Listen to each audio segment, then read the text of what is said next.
Hi friends, welcome to Jaadi entertainment. 500 రూపాయలకే gas cylinder అందించేటటువంటి గృహలక్ష్మి స్కీమ్ను 2 లేదా 3 వారాలలో అందుబాటులోకి తీసుకువస్తాము అని చెప్పేసి దీనికి సంబంధించినటువంటి ప్రతిపాదనలను పౌర సరఫరాల శాఖ సిద్ధం చేసింది అని చెప్పేసి ఉత్తమ్ కుమార్ రెడ్డి అయితే తెలపడం జరిగింది.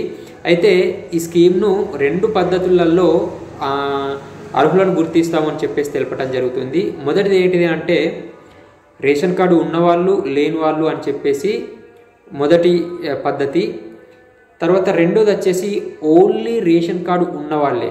సో ఈ విధంగా 2 పద్ధతుల ద్వారా దీనికి స్కీమ్కు అర్హులను గుర్తించి వాళ్ళకి 500 రూపాయలకి గ్యాస్ సిలిండర్ను అందజేస్తాము అని చెప్పేసి తెలపడం జరిగింది.